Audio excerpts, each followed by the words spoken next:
Hey, what's going on, everybody? Welcome to my Mortal Engines movie review. This is late, but better late than never. I've been behind, again, because of Red Dead Redemption, which I've pretty much finished, except for getting to level 50. Anyways, this movie was directed by Christian Rivers. I've never heard of that guy. It's got a bunch of unknown actors, or I don't recognize any of these names, maybe their faces, except for Hugo Weaving.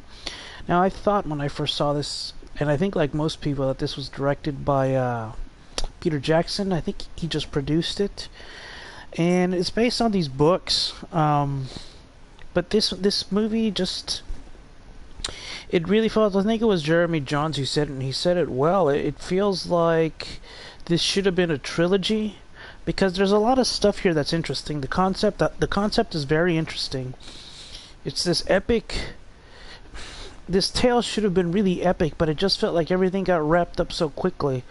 It's like hero tries to do this, hero fails, then hero goes to these other people, gets captured, gets saved, teams up with the people who saves them, and final battle.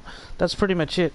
There's some characters that show up that I feel like, oh, was that supposed to be like some epic kind of thing? I don't know. It was strange. I really feel like this should have been a trilogy. And if I had to describe this movie in one word, it'd just be miss. It's a miss chance. They should have maybe drawn it out, but maybe they didn't want to risk a trilogy, which I don't think they really need to do.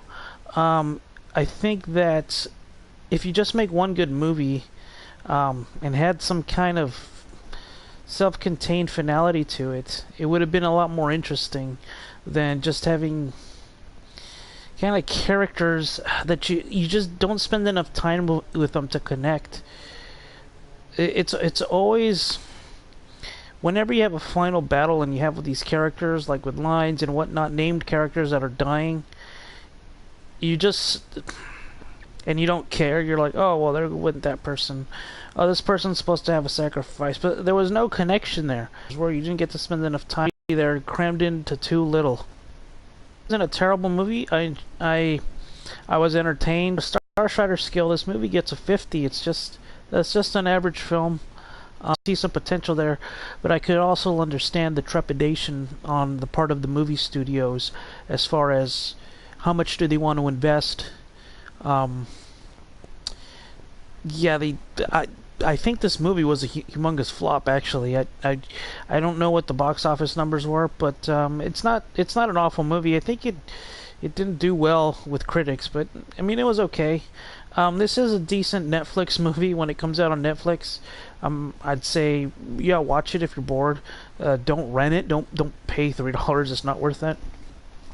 But yeah, it's a cool like little movie that you can spend 2 hours. And yeah, it's not awful, but it's just the concept could have been well, the concept was cool, but it's just there's just not enough time, man. It's too dense. It's too dense. Anyways, let me know what you guys think.